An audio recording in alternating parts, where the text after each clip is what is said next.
बहुत समय पहले हिमगिरी पर्वतमाला की तलहटी में बसे एक छोटे से ग्राम सूर्यकूट में वीरेंद्र नाम का एक साधारण परंतु अत्यंत सत्यनिष्ठ युवक रहता था, जो अपने वृद्ध पिता हरिदत्त के साथ जंगल से जड़ी बूटियां और लकड़ियां लाकर अपना जीवन यापन करता था। उसका जीवन अत्यंत कठिन था, परंतु उसके भीतर एक विचित्र धैर्य और साहस था, जिसे देखकर गांव के बुजुर्ग अक्सर कहा करते थे कि ये बालक साधारण नहीं है। एक दिन हरिदत्त ने अपने अंतिम समय में वीरेंद्र को अपने पास बुलाकर एक रहस्य बताया कि जंगल के उत्तर दिशा में एक ऐसा प्राचीन कदम जिसके नीचे कभी भी कुल्हाड़ी नहीं चलानी चाहिए, क्योंकि वो वृक्ष केवल वृक्ष नहीं बल्कि एक प्राचीन शक्ति का द्वार है, और जो भी उस वृक्ष को क्षति पहुंचाता है उसका जीवन हमेशा के लिए बदल जाता है। वीरेंद्र ने पिता की बात ध्यान से सुनी और प्रण किया कि वो उस वृक्ष को कभी नहीं काटेगा। परंतु कुछ ही दिनों बाद हरिदत्त इस संसार से विदा हो गए और घर की सारी जिम्मेदारी वीरेंद्र के कंधों पर आ गई। समय बीतता गया और एक दिन भोजन की तलाश में भटकते हुए वो अनजाने में उसी उत्तर दिशा के वन में जा पहुंचा, जहां वो रहस्यमयी कदम्ब वृक्ष खड़ा था, जिसकी जड़ें धरती के भीतर ऐसे फैली थीं मानो किसी विशाल नाग का शरीर धरती में सो रहा हो। वीरेंद्र ने उस वृक्ष को देखकर पिता की चेतावनी याद की, परंतु उसी समय उसने देखा कि वृक्ष के नीचे भूमि हल्की चमक रही है, और ऐसा प्रतीत हो रहा था जैसे वहां कोई गुप्त मार्ग छिपा हो। जिज्ञासा ने उसके मन पर अधिकार कर लिया और उसने जैसे ही उस वृक्ष की जड़ को हाथ लगाया, धरती अचानक कांप उठी और वृक्ष धीरे धीरे एक ओर खिसक गया, जिससे नीचे एक गहरा द्वार प्रकट हो गया।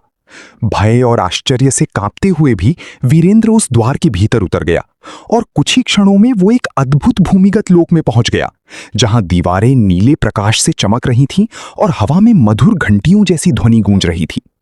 तभी उसके सामने एक घायल स्वर्ण मृग प्रकट हुआ, जिसने मानव वाणी में उससे सहायता मांगी और कहा कि उसे एक दुष्ट छाया राक्षस पकड़कर ले जाने वाला है। वीरेंद्र ने बिना सोचे समझे उसकी रक्षा करने का निर्णय लिया, और जैसे ही छाया राक्षस वहां पहुंचा, उसने अपनी छोटी सी तलवार से उसका सामना किया। भयंकर युद्ध के बाद जब वो राक्षस परास्त हुआ, तब स्वर्णमृग एक दिव्य युवक में परिवर्तित हो गया, जिसने अपना परिचय वनलोक के राजकुमार चंद्रवर्ण के रूप में दिया और कहा कि उसने वीरेंद्र की परीक्षा ली थी क्योंकि केवल वही व्यक्ति इस लोक की रक्षा कर सकता था जिसके हृदय में लोभ नहीं हो। इसके बाद वो उसे वनलोक के महल में ले गया, जहां नाग कन्याएं दीप जलाकर उसका स्वागत कर रही थीं, और वहां की रानी पद्मरेखा ने उसे एक रजत शंख प्रदान करते हुए कहा कि जब भी वो संकट में पड़े, इस शंख को बजाएगा तो वनलोक की शक्तियां उसकी सहायता करेंगी।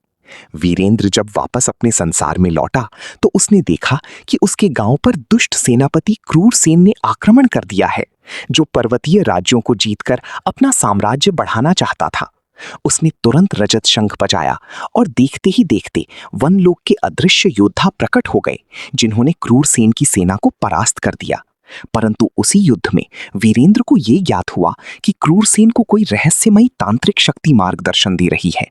सत्य जानने के लिए वो अकेले यात्रा पर निकल पड़ा और अनेक नदियों, पर्वतों और निर्जन घाटियों को पार करता हुआ अंततः एक प्राचीन निर्जन मंदिर तक पहुंचा, जहां उसने देखा कि एक काली धुंध से घिरा हुआ तांत्रिक अग्निकुंड के सामने बैठा किसी अदृश्य शक्ति का आह्वान कर रहा है। जैसे ही वीरेंद्र ने उसे चुनौती दी, मंदिर की दीवारें कांप उठीं और तांत्रिक ने एक भयंकर ब्रह्मलोक उत्पन्न कर दिया, जिसमें वीरेंद्र को अपने माता पिता की आवाजें सुनाई देने लगीं। परंतु उसने साहस नहीं खोया और रजत शंख बजा दिया, जिससे प्रकाश की एक किरण प्रकट हुई और ब्रह्मलोक नष्ट हो गया। तांत्रिक क्रोधित होकर एक विशाल काले अजगर में परिवर्तित हो गया, परंतु उसी समय आकाश से एक दिव्य स्त्री प्रकट हुई, जिसका नाम दीप्तिशिला था, और उसने वीरेंद्र को एक तेजस्वी धनुष प्रदान किया, जिससे उसने उस अजगर को परास्त कर दिया। इसके बाद दीप्तिशिला ने बताया कि वह वास्तव में पृथ्वी की प्राचीन रक्षक शक्ति है, और वीरेंद्र को इसलिए चुना गया है क्योंकि उसके भीतर करुणा और साहस दोनों हैं। उसने उसे चेतावनी दी कि अभी सबसे बड़ा संकट शेष है, क्योंकि क्रूरसेन केवल एक मोहरा था और उसके पीछे अंधकार लोक का सम्राट काल विक्रम जागने वाला है। ये सुनकर वीरेंद्र ने प्रण लिया कि वह उस दुष्ट शक्ति को रोक कर रहेगा और अपनी यात्रा जारी रखी। कई दिनों की कठिन यात्रा के बाद वह एक ऐसे नगर पहुंचा जो पूर्णतः पत्थर में बदल चुका था, और वहां केवल एक जीवित व्यक्ति बची थी, जिसका नाम राजकुमारी मेघलेखा था, जिसने बताया कि काल विक्रम की छाया ने पूरे नगर को शापित कर दिया है।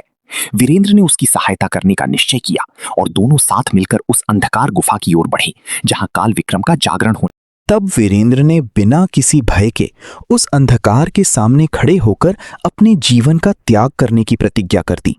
और उसी क्षण उसके भीतर से प्रकाश का एक तेजस्वी स्तंभ निकला, जिसने काल विक्रम की छाया को नष्ट कर दिया और पूरा आकाश स्वर्णिम प्रकाश से भर गया। नगर के लोग पुनः जीवित हो गए और मेघलेखा ने कृतज्ञ होकर वीरेंद्र से विवाह किया। इसके बाद वीरेंद्र ने उस रजत शंख को वनलोक को वापस कर दिया और प्रतिज्ञा की कि वो अपनी शक्ति का उपयोग केवल जन कल्याण के लिए करेगा। और समय के साथ वो एक न्यायप्रिय राजा बना, जिसने अपने राज्य में विद्यालय, औषधालय और धर्मशालाएं बनवाईं ताकि कोई भी भूखा या असहाय ना रहे। और कहते हैं कि आज भी हिमगिरी की तलहटी में जब पूर्णिमा की रात आती है तो कदम्ब वृक्ष के नीचे हल्की सी रजत आभा दिखाई देती है, जो इस बात का संकेत है कि वीरेंद्र की कथा केवल एक कहानी नहीं, बल्कि सत्य, साहस और करुणा की अमर विरासत है, जो हमें सिखाती है कि सच्चा बल हथियारों में नहीं, बल्कि निस्वार्थ हृदय में होता है।